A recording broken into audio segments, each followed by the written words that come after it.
On the desolate ice world of Glaciera Prime, a Class 5 hyperblizzard wasn't just a storm, it was a death sentence. The wind didn't howl, it screamed, carrying razor-sharp crystals of frozen methane that could strip flesh from bone in minutes. For the crew of Transgalactic Mining Outpost 7, survival meant following procedure to the letter. Every rule was written in the blood of those who didn't listen. And the first, most important rule, you'll never ever open the doors during a hyper. Not for anyone, not for anything. For Foreman Cale Thorm, the storm was just another Tuesday. He stood on the command deck, nursing a lukewarm synth coffee while watching the sensors paint a picture of pure chaos outside. Wind speed was off the charts. Visibility was zero, and the temperature could flash freeze exposed metal in a heartbeat. That's when a new reading flickered on the screen. A thermal signature, small but intensely hot, right at the main airlock. It was impossible. Nothing organic could be out there. He was about to write it off as a sensor ghost when a new sound cut through the roar of the storm deep. Resonant scratching at the main door. It felt like a plea. Hiding a local lifeform was a firing offense, but hiding a family of dying dragons, that was a risk no sane person would take. As Cale zoomed the exterior camera through the swirling white, he saw a massive frost-covered head, its scales the color of dying embers. Its eyes glowed with a desperate, intelligent light. Just as the mother dragon collapsed in the snow, her children shivering behind her, Cale made a choice that would change everything. Override lockdown protocols on main airlock 3, Cale said, his voice shockingly calm, betraying nothing of the war in his gut. The on-duty tech, a young woman named Anya, just stared at him. Foreman, sir, the regs are crystal clear. A Class 5 means total seal, no exceptions. You heard me, Anya. Override the seal. Now. Cale's eyes were glued to the monitor. The larger dragon, the male, was standing over the fallen female, his body a shield against the flesh-stripping wind. Behind them, two smaller shapes huddled together, just blurs in the blizzard. A family. His mind raced. Dragons on Glaciera Prime weren't just animals. They were myths, apex predators from the planet's deep geothermal vents. They were rarely seen, and never this close to a human settlement. Seeing them now, so weak and desperate, was like watching gods fall from the sky. Anya's fingers flew across her console, her face a mix of terror and grudging respect. The airlock's klaxon was a jarring shriek against the storm's fury. On screen, the massive outer door groaned open. The male dragon Thraxus looked up, his exhaustion momentarily forgotten. He nudged the female near, and with a huge effort, she staggered to her feet. Together they herded their young into the airlock chamber. As the outer door sealed and the inner one hissed open, Cale was already on his way down to the bay floor. A few of his crew were there, armed with mining tools and laser cutters, their faces pale. The air crackled with tension. When the inner door rolled aside, it revealed the four creatures. They were both magnificent and terrifying. Thraxus, the patriarch, was the size of a mining truck, his scales a dark volcanic rock laced with what looked like veins of cooling magma. Naya, the matriarch, was more slender with iridescent bronze scales, but she was hurt, leaning heavily on her mate. Behind them, two young dragons, no bigger than large dogs, chirped like grinding stones.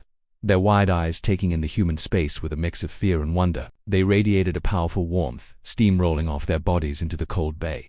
A nervous crewman raised his plasma cutter. Foreman, what are they? They're refugees, Cale said, his voice echoing in the sudden quiet. He took a slow step forward, hands held out, palms open. And they're our guests. Lower your weapons. One of the crew, a veteran named Youre, scoffed. Guests, Cale, they're monsters. The company will have our hides for this. Cale didn't look away from the dragons. Let the company worry about the company. Right now, I'm worried about them. He looked at Thraxus, whose molten gaze had been locked on him. There was no menace there, just deep exhaustion and a flicker of something like gratitude. Cale knew he'd just crossed a line he could never uncross. He walked back to the command lift. You just made history, Foreman. Anya's voice whispered over the com. Cale watched as the dragons were guided toward a large, geothermally heated maintenance bay, the only place warm and big enough to hold them. I think I just committed career suicide, he muttered, the weight of his choice settling on him like the planet's crushing gravity. The next 48 hours were a blur of managed chaos. The blizzard raged on, leaving them in total isolation. Inside Outpost 7, a different kind of storm was brewing. The crew was split. Half of them, won over by Cale's quiet authority, pitched in. They rerouted power, turning the maintenance bay into a massive heated sanctuary. The other half, led by the pragmatic Jorvin, saw the dragons as a threat or worse, a payday. Think of the value, Cale Jorvin argued in the mess hall, his voice a low whisper. Their scales alone have to be worth millions. A hide like that, completely heat, that company would forget all about the broken rules if we handed them this. They're not a resource, they're a family, Cale said, his voice dangerously quiet. Anyone who tries to harm them answers to me. Understood. Youre shut his mouth, but Cale saw the greed glittering in his eyes. He knew this wasn't over. He posted guards he trusted at the bay entrance and spent most of his own time there.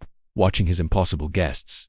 He learned their story in fragments. Naya, the mother, though injured, had a sharp analytical mind. She watched everything, from how the machines worked to how the crew interacted. Thraxis was the stoic guardian, a silent mountain of vigilance near the entrance. The two younglings, Cinder and Solace, were getting stronger by the hour. Their fear gave way to a boundless curiosity as they skittered around the bay, occasionally nudging a crew member with a warm snout before a low rumble from their father called them back.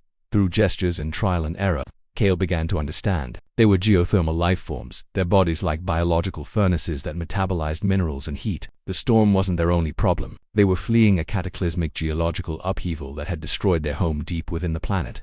The outpost, with its deep-bored geothermal drill, had been a beacon of life-saving warmth on a dying world.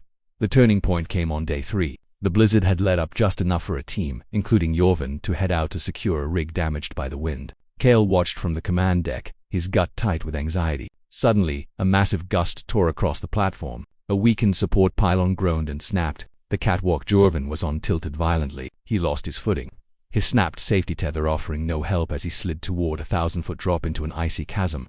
Panic exploded over the comms. A rescue was impossible. Kale could only watch in horror. But he wasn't the only one watching. A deep guttural roar echoed from the maintenance bay. Before anyone could react, Thraxis charged through the bay doors, knocking aside a cargo container like a toy. He burst out of the still-open airlock and into the storm. In 3 powerful strides, he was at the edge of the collapsing platform. Just as Youre slipped over the edge, the dragon didn't lunge with claws or teeth. He slammed his massive shoulder against the underside of the catwalk, arresting its fall. With a scream of twisting metal, he forced it back into place, pinning it with his own immense weight as ice and debris rained down on him. The rescue team scrambled to pull a stunned, shivering Youre to safety. Only when the crewman was clear did Thraxis back away. He was bleeding from a dozen cuts, and one foreleg was bent at an unnatural angle. He limped back into the outpost and collapsed. His breathing ragged silence fell over the station. Every single crew member had seen it on the internal feeds. Youre, pale and trembling, walked into the maintenance bay and stood before the injured dragon. He dropped to his knees. "I died. I was wrong," he stammered, tears freezing on his cheeks. "He saved me." From that moment on, everything changed. The whispers of profit died. The crew, now led by Youre, worked with a new purpose. They tended to Thraxis's injuries with a newfound reverence. Seeing this, Naya began to share their secrets. She wasn't just a mother. She was a keeper of her species' knowledge. Using the outpost's databanks, she guided the engineers, revealing a form of living biotechnology beyond human imagination. She showed them how their scales weren't just armor but complex energy converters. She helped them replicate the crystalline structures in their bones, creating a new alloy lighter than aluminum but stronger than titanium. The outpost was transforming. They lined the main reactor with a new draconic alloy, and efficiency skyrocketed. When the blizzard finally broke, the call from corporate headquarters was as sharp and angry as expected. Executive Director Pierce appeared on the holographic display, his face a mask of cold fury. "Foreman Thorm," Pierce's voice dripped ice. "I have a report here that reads like fiction. Unexplained energy signatures, a comms blackout that lasted 2 days longer than the storm, and 87 violations of corporate protocol. Explain yourself." Kale stood on the command deck, but this time he wasn't alone. His entire senior crew, Youre included, stood behind him. "Director," Kale began, his voice steady, "the reports are accurate. We faced an unprecedented situation, and I made the call to ensure the survival of this outpost." "Command decisions," Pierce sneered. "It looks like you turned a multi-billion-dollar operation into a petting zoo. I want those creatures neutralized and you on the next transport for a court-martial." "That's not going to happen." Sir Youre stepped forward, his voice ringing with conviction. "That local wildlife saved my life, and that's not all they did." One by one, the chiefs reported in. The engineer detailed the quadrupled energy output. The materials scientists presented the data on the new alloys. The head of mining operations explained how new drill heads could cut through bedrock 3 times as fast. Pierce's expression shifted from anger to disbelief to raw average. He was silent for a full minute. "Send me everything," he finally ordered. "And don't go anywhere. We're sending a team." The team was a fleet of corporate science vessels. They didn't find a rundown mining outpost. They found a thriving habitat decades ahead of anything humanity had ever built. The station was no longer just gray metal. Crystalline structures, grown under Nia's guidance, crisscrossed the walls, glowing with a soft internal light that regulated the station's temperature. The partnership was formalized, and a new sign was erected over the main entrance. "Welcome to Thraxis Landing." 5 years later, Thraxis Landing was a city, a jewel of impossible architecture on the frozen plains. Graceful crystalline towers, grown rather than built, soared into the sky, blending human engineering and dragon biology. Humans and dragons lived and worked side by side. Gale was no longer a foreman but a governor. Growling with Nia, their bond was the bedrock of their new civilization. One evening, as the planet's aurora lit the sky, Gale stood on an observation deck, watching the city below. A young girl with his dark hair, his daughter Aurora, raced through the snow, her laughter bright in the cold air. Tumbling and playing alongside her was Solace, the young dragon, now grown large but still gentle. They were a vision of the future. Nia came to stand beside him, a low, contented hum vibrating in her chest. They watched their children play, a mixed family born from a storm and an impossible choice. "We really changed everything, didn't we?" Gale said quietly. Still in awe after all these years, Nia turned her massive head, her molten eyes soft. She nudged him gently, her thoughts and feelings flowing into his own with a familiar warmth. "No," she communicated. "We just had the courage to be kind when it mattered most." And under the shimmering auroras of a once hostile world, they stood together. Proof that the greatest force in the universe wasn't technology or profit, but the simple, world-shattering courage to open a door in a storm.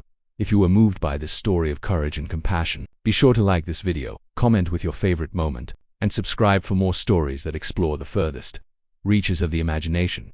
Asterisk, the story of Thrax's landing is a powerful reminder that in the vast, cold darkness of space, our strength isn't defined by our weapons or our walls, but by our willingness to reach out. A single act of empathy, a choice to favor compassion over protocol, had the power not only to save a family, but to uplift an entire species. It shows that sometimes, the most transformative discoveries aren't found in the ground beneath our feet, but in the hearts of others.